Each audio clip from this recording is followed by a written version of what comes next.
Howdy folks, Jim coming at you again. Another overcast day here, September 6th at work, but I just had a little something that came to my mind there. I wanted to share it with you. Is free speech dead? Something I want to talk to you about. Is free speech dead? Let me read you something. I have this little Declaration of Independence, the Constitution. Let me read you the First Amendment. Congress shall make no law respecting an establishment of religion or prohibiting the free exercise thereof or abridging the freedom of speech or of the press or the right of the people peaceably to assemble and to petition the government for a redress of grievances. Freedom of speech, or the abridging of the freedom of speech, of the press, or the right of the people to peaceably to assemble, to petition the government for a redress of grievances. I like that little thing. I carry it with me. I want to give you a Bible verse here in a minute, because I want to tell you something. When free speech dies, your ability to be free dies. They're already taking away your ability to think. We got a whole world of people who are just entertained. That's all we want is entertainment. Entertainment, drug commercials, entertainment, drug commercials. And when you're entertained, you don't have the ability to think. Therefore, you don't have the ability to speak. They're slowly taking it away in a way that people don't even understand. And it's in our very First Amendment of the Constitution. Now, I know we say some of these things sometimes, and it maybe think that we don't love America. Love America. I know America's got some bad spots. We got some bad history, not denying any of that. But we're still the freest nation in the land. Still the freest nation in the land. I mean, think about that. I mean, for people who I think hate America, you need to go to some of this. Go to Haiti. Go to Africa. Go to some of these other places and see what it's really like out there. And you'd come back. Ask Brittany Griner what she thinks about American laws versus her being in a Russian jail right now. Okay. Let me give you a Bible verse here. Ephesians. Because I got some notes here. I won't keep you too long. Ephesians chapter 4. Remember, we're talking about free speech here. That we henceforth, Ephesians chapter 4, verse 14 and 15, that we henceforth be no more children, tossed to and fro, carried about with every wind of doctrine by the sleight of men and cunning craftiness whereby they lie in wait to deceive. Cunning craftiness. They lie in wait like a dead-gone alligator ready to deceive.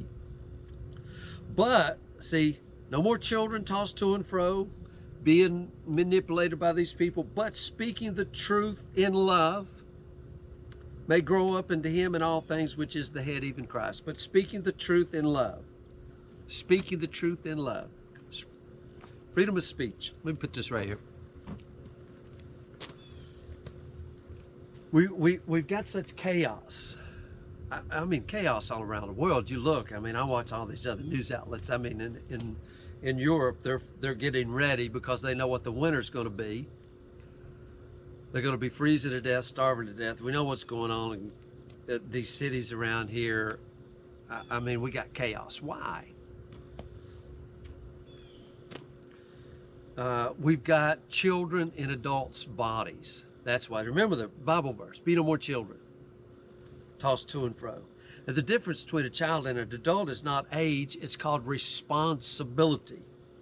A child's not responsible. A child doesn't have to, is not responsible for paying for food or rent or taking care of themselves. An adult is supposed to do that. And responsibility means it means to respond with ability. And if you don't have the ability to respond, then all you can do is react. And if all you do is react, then all you got is chaos. right? Reactions are what children do, kids do.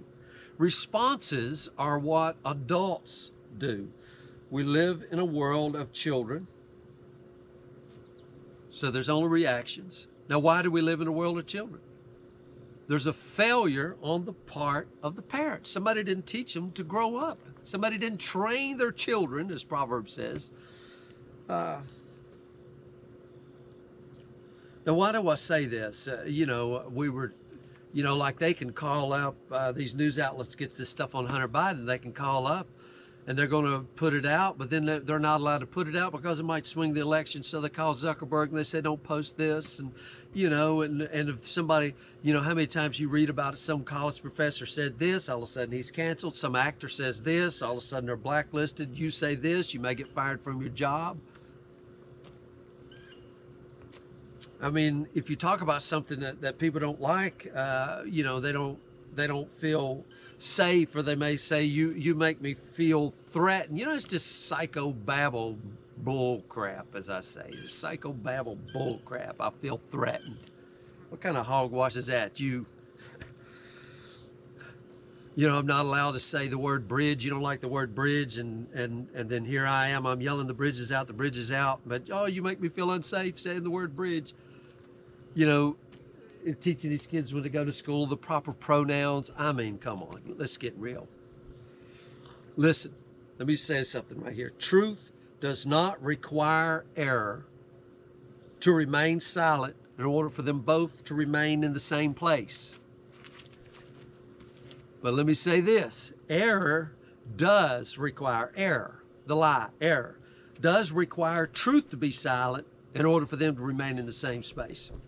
That's what's created cancel culture and being politically correct and safe spaces and all this other nonsense. And in order for error, the lie, I'll say this, if you like that better, to be fruitful, and in order for it to be popular, then all truth has to do is be silent. Now think about that. All truth has to do is be silent. That's why there's such an effort of the people who know they're wrong. You know why I know they're wrong? Because it's in their heart, it's in their conscience. And until they have a seared conscience, which we're headed down that road right now, where God gives them over to it, they know they're wrong. And when they know they're wrong, they have to silence the voice that opposes them. Hence the attack on free speech. You see what I'm talking about here? If I really believe something, and now listen here, if I really believe something, I can stand alone in it. What I mean is, there's not a multitude of people that can convince me that I'm Elvis Presley. I don't need the popular consensus and everybody telling me, hey, you look like Elvis Presley, you sound like Elvis Presley, you dance like Elvis Presley. I'm an old bald-headed person. I already know the truth. I'm Jim Moore. I already know that truth. So it doesn't matter what the world says, I know the truth. When I know that truth, the error doesn't affect me. I don't even have to argue about it. I just know it's like water off a duck's back. But if I'm a lie, what I mean is I'm really Jim Moore. I know that I'm Jim Moore, but I'm telling people I'm Elvis.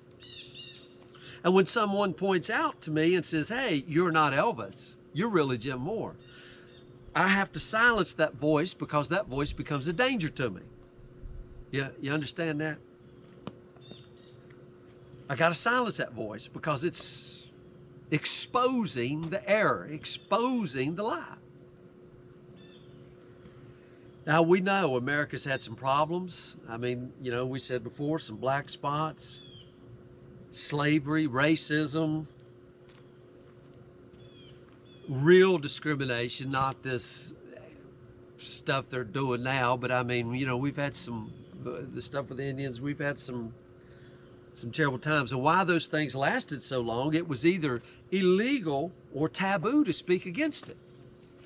Back in the days, if you helped the black people, you could get in trouble, you could be arrested. Now think about that.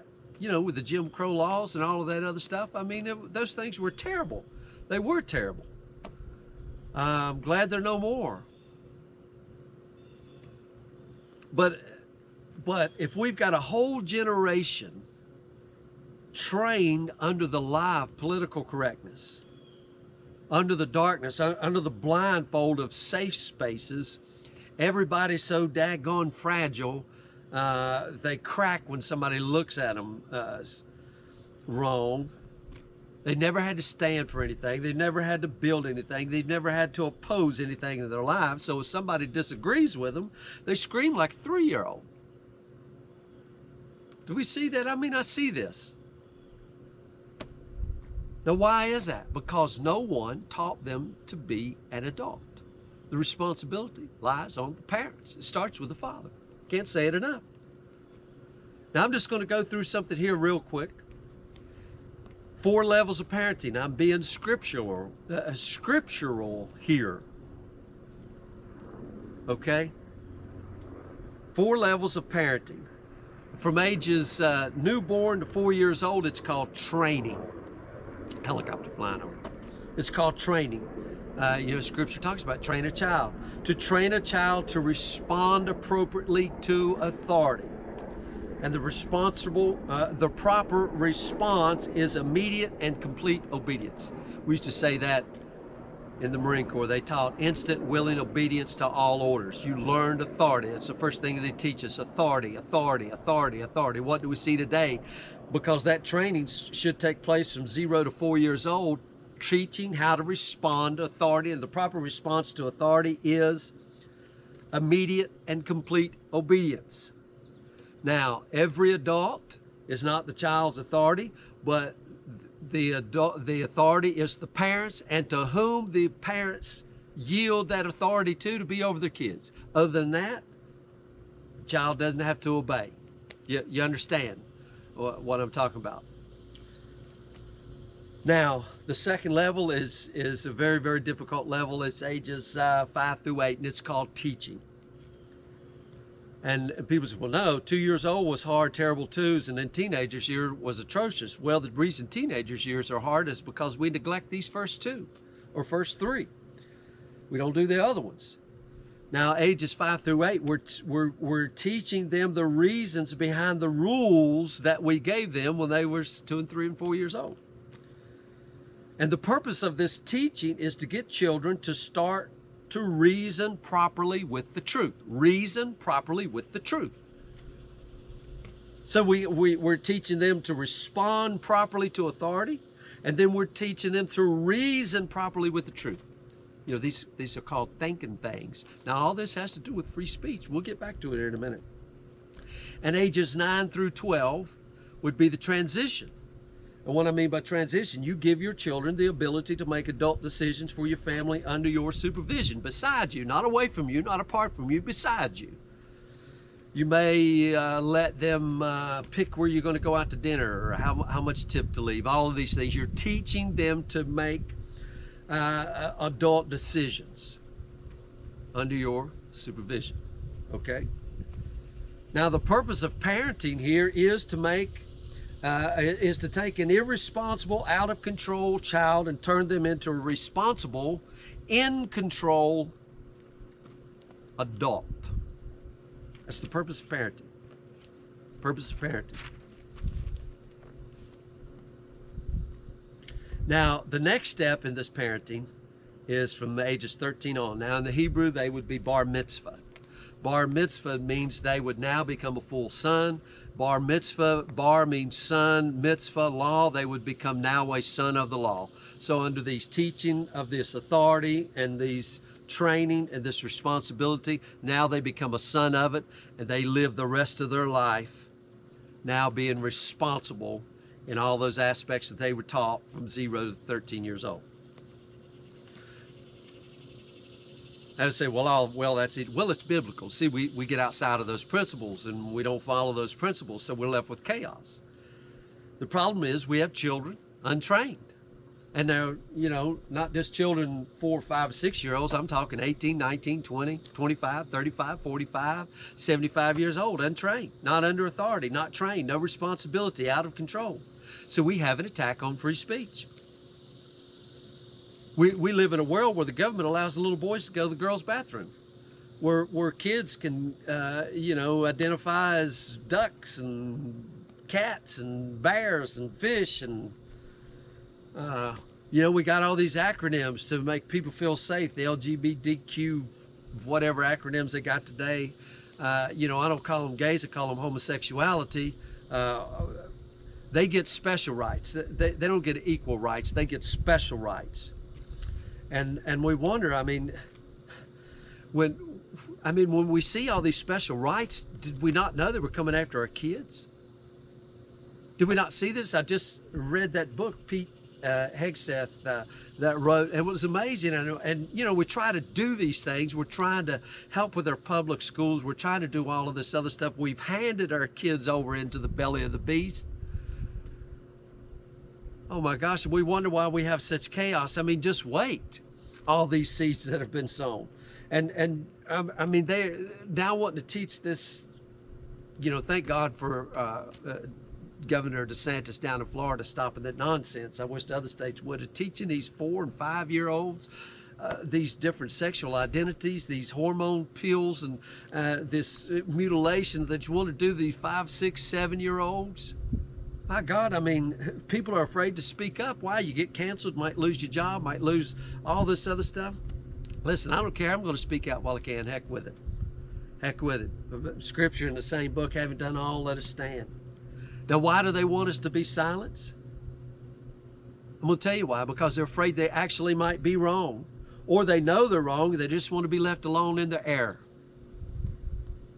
Now, listen, I believe you have the right to be wrong. I believe you have the right to smoke cigarettes, but I believe cigarettes will hurt you. I believe you have the right to commit adultery, but adultery is wrong. See, you have that right. But they want to take all of these things away. I believe you have the right to believe what you want, but you don't have the right to teach my children something that I don't believe, while I don't have the right to teach them what I do believe. Now think about that. Now I'm telling you, we keep going this way, it's going to destroy our country. It's going to destroy this country. We better start letting our voice be heard. They may take away your ability to, that's what they're doing. They're dumbing people down. They're taking away your ability to free think, which will lead to your ability to free speech. And then I'm telling you what, this country is dead. If free speech dies, the country's dead. Okay? So we got to let our speech be known. And I tell you what, I'm ready to stand and let them reap what they've sown. The scripture talks about that in Galatians, reap what you sow. I'm willing to stand here and let them, they planted their field, let them reap what they've sown, but they do not have a right to sow those seeds in my garden, in my kids. You get what I'm saying? If you want to plant junk in your garden, plant junk in your garden. But you do not have the right to plant your junk in my garden, be it in my family, in my friends, my people, right? You do not have that right. They're trying to take that right away. Let me read this verse again here in Ephesians. This beautiful verse. If I can get it without the winds blowing my pages away. Ephesians.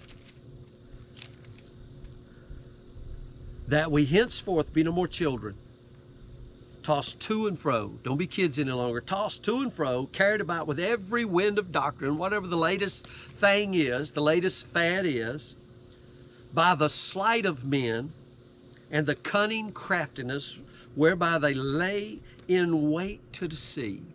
They're laying there, waiting to catch you in their snares, to destroy you, to make you their slaves, which are what they're doing. But speaking the truth in love. I would say this, we don't hate those who are in error. We speak the truth in love, and we never let the truth get out in front of the love. You don't send just truth without love, and you don't send love without truth. These two always go together, and they walk side by side, hand in hand. So we never let our truth get ahead of love, or we wreck the whole thing. So anyway, is free speech dead? Is it dead with you? Think about that. And God bless you all.